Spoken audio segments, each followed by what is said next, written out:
La guerre des vaccins, qu'en est-il vraiment? Et puis le variant africain. Sur le vaccin, il y aura déjà des essais. Je crois au mois de mai, on commencera déjà à faire des essais cliniques, n'est-ce pas, de ce vaccin. Ici à la Russie. Nous avons été choisis aussi pour faire ces essais. Et nous avons déjà gagné la première bataille en disant non à la vaccination.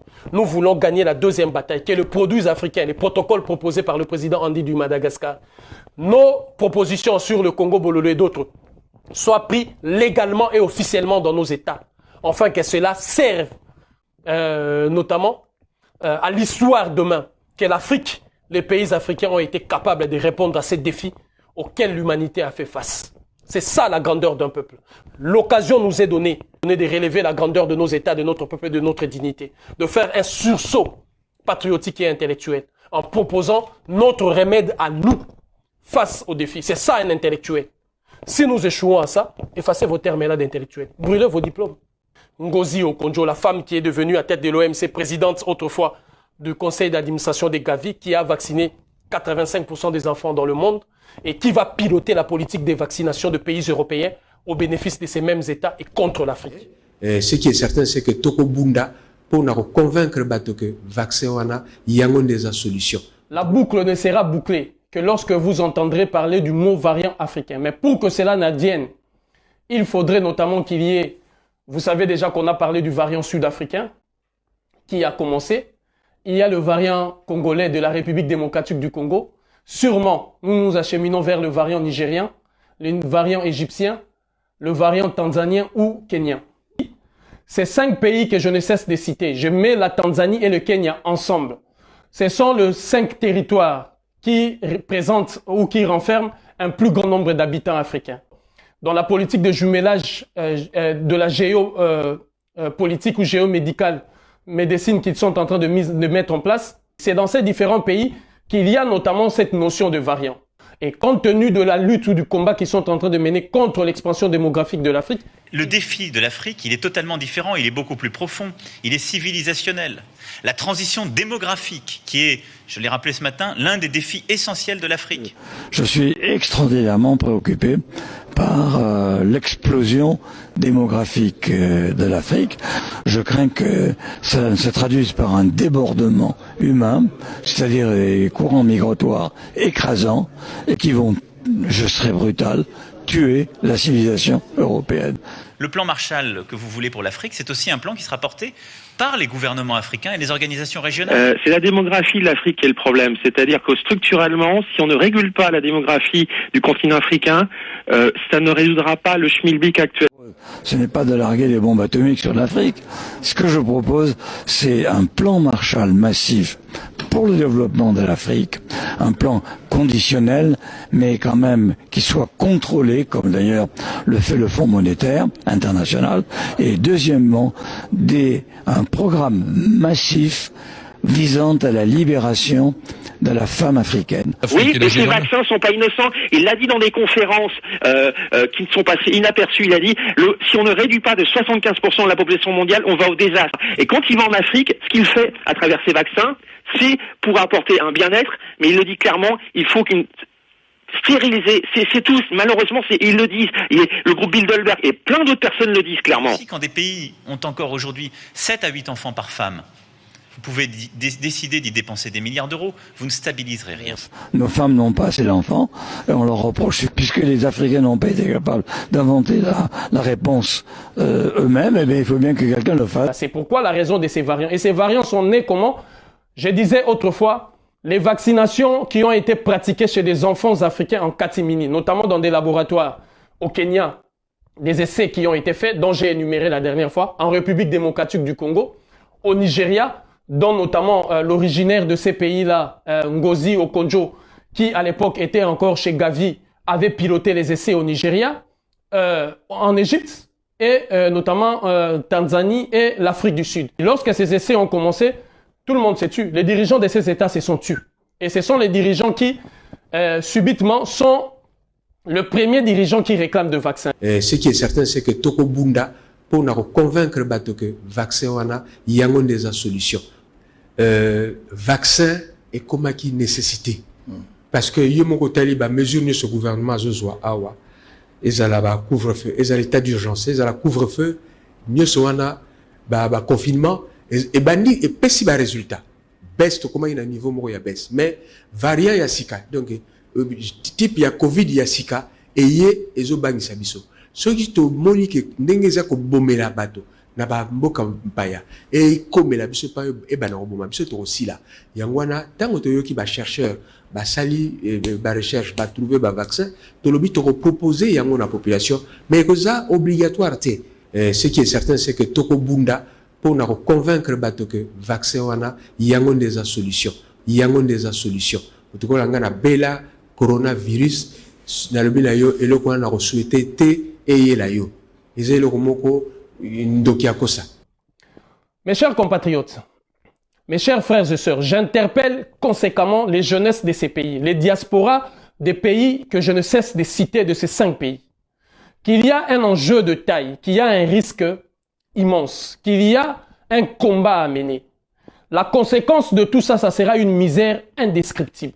Raison pourquoi je suis en train de revenir au cours de mes informations. Les différents variants que vous êtes en train d'entendre de vos oreilles sont de variants qui émanent notamment des essais vaccinaux qui ont eu lieu dans la plupart des capitales. Les études le démontrent, bien que ces études sont encore sujets à discussion, ils peuvent être confrontés d'ici et là, mais néanmoins, il faut retenir que la pratique de vaccins, ce qu'ils appellent des tests, des essais médicaux, si on doit utiliser les jargons scientifiques, les essais médicaux qui en quelque sorte sont une sorte du débrouillardisme et d'une volonté manifeste de pouvoir détruire, parce qu'ils savent bien, ils sont conscients que l'Afrique n'a pas besoin de ça.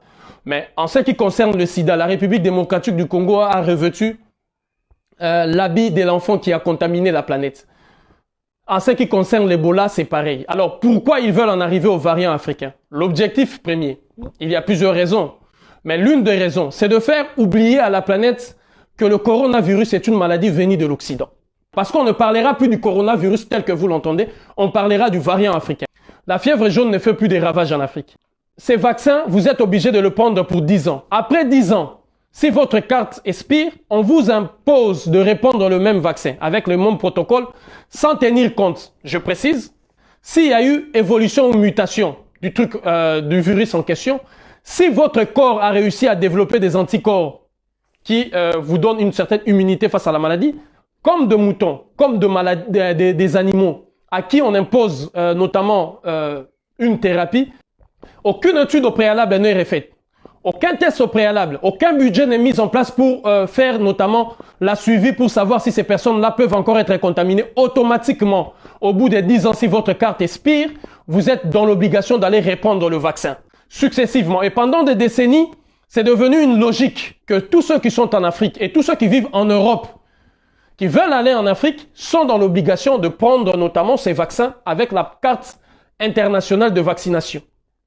Ça, c'est la 3e imposition que l'Afrique verra, même si nous sortons du coronavirus, même si on n'entend plus parler du coronavirus, même si le coronavirus disparaît, les protocoles qui seront imposés aux pays africains avec leurs variants nous obligera pendant des décennies et des siècles de continuer à prendre le vaccin du coronavirus dans une période relativement de 10 ans ou de 15 ans. Je précise, nous avons un précédent, c'est la carte de vaccination internationale, la carte jaune. S'il y avait des scientifiques et des gouvernements responsables, normalement, la carte de vaccination jaune, les études qui ont été faites allaient être révisitées chaque décennie. Après chaque 10 ans, les pays africains allaient démontrer devant la face du monde que de telle personne ayant pris ces vaccins, nous avons pu remarquer, ils ont développé ça. Donc, pour telle catégorie de personnes, ou tel groupe sanguin, ou telle catégorie de personnes, tel type de personnes, il n'est plus point de besoin de prendre le vaccin de la fièvre jaune ou la carte de vaccination internationale pour voyager. C'est devenu une normalité, c'est imposé comme ça. Personne ne peut en discuter. C'est comme ça. Il n'y a pas de scientifiques qui revoient ces études-là. Mais quelles sont ces études-là qui ne sont jamais remises à niveau, qui ne sont jamais mises à jour? Même vos téléphones sont mis à jour. Même nos ordinateurs sont mis à jour. Tout est remis à jour, sauf le vaccin de carte de vaccination internationale, les vaccins de fièvre jaune et consorts. Vous êtes en train d'assister aujourd'hui impuissamment à une guerre de vaccins. Le premier de vaccin qui est en train de circuler partout au monde, on l'appelle AstraZeneca. AstraZeneca la fusion d'une firme suédoise et britannique. AstraZeneca voudrait dire étoile de la mort. Mes chers compatriotes, mes chers frères et sœurs, près de 4 décennies se sont écoulées. L'Afrique n'a pas eu le temps de développer sa perception et sa philosophie des choses. Aujourd'hui, nous sommes encore alignés derrière la guerre États-Unis-Russie. Le vaccin, certains d'entre vous, certains d'autres pays iront chercher le vaccin russe Sputnik. Certains iront chercher les vaccins occidentaux, britanniques et suédois, AstraZeneca. Donc, j'ai déduit par là, parlant de la géopolitique, parce que vous avez voulu qu'on parle de la géopolitique, mais vous ne pouvez pas parler de la géopolitique sans votre propre conception du monde, sans vos propres satellites. C'est inacceptable. Ça, ce n'est pas de la géopolitique. Ça, vous faites de la subordination intellectuelle de la Russie. Il y a certains Africains qui parlent, et panafricains, mais qui analysent selon les données venues de la Russie. Et ceux qui analysent selon les données venues du bloc occidental. Et donc, je conclue par vous dire ceci. Le peuple africain sera divisé en deux. D'autres seront vaccinés par AstraZeneca et d'autres seront vaccinés par Sputnik. 2 vaccins stellaires. La guerre des étoiles qui se passe à l'espace. Or, moi, Zulu Diabanza vous a dit que le président John Magufuli lui a dit qu'il faut prier qui? Le dieu de la guerre. Ogu Shango est le seul dieu dans la sphère céleste qui maîtrise la carte céleste de l'Afrique et du monde, la carte du ciel. On l'appelle aussi le dieu de l'astronomie. Ces vaccins-là est appelé Sputnik parce que c'est l'émetteur du satellite Sputnik, la guerre stellaire. Deuxième de choses, AstraZeneca, étoile de la mort. Qu'est-ce que les Occidentaux feront de vous après avoir pris leur vaccin? Ils vont gouverner ce qu'on appelle la gestion physique de votre corps physique et le contrôle de votre intelligence. Depuis la nuit des temps, les Occidentaux ont toujours fonctionné comme ça. La gestion du physique et le contrôle de l'intelligence. Si l'Afrique a été soumise à l'esclavage, il y avait 2 choses. La gestion du physique, on vous a mis les chaînes et on vous a chicoté. Et le contrôle de votre intelligence. Le contrôle de notre intelligence empêchait aux Africains de s'émanciper. Empêchait aux Africains d'aller au-delà. C'est ce qui a donné même naissance à la colonisation. Raison pourquoi tous les dirigeants africains, tous les scientifiques africains, tous les hommes dits érudits africains trouvent en l'Occident les modèles par excellence de l'intelligence. Les Noirs par eux-mêmes ont consacré la suprématie intellectuelle des Blancs sur eux. Par eux-mêmes. Tout ce que le Blanc fait est merveille. Tout ce que le Blanc fait est intelligent. Tout ce que le Blanc fait est supérieur. La gestion de votre intelligence. Le système éducatif de nos États a consacré la suprématie intellectuelle de l'homme blanc en nous. Deuxième des choses, l'homme blanc jusque-là gère notre physique. Nous nous déplaçons pour aller à l'école des Blancs. L'école des Blancs, j'appelle l'école qui a un système éducatif imposé par l'Occident. Nous nous déplaçons pour aller dans les églises des Blancs. Nous nous déplaçons pour aller dans le travail de Blancs. Nous nous déplaçons pour aller travailler et pour faire prospérer l'économie des Blancs.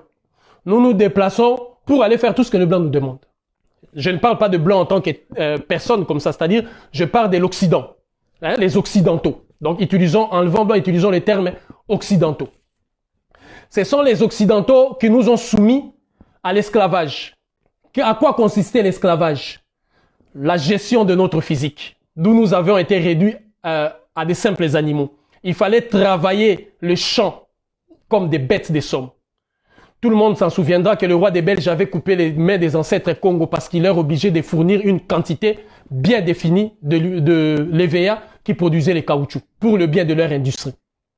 Donc, tous ceux d'entre vous qui prendront les vaccins AstraZeneca, sachez-le, ça sera la gestion de votre physique et le contrôle de votre intelligence.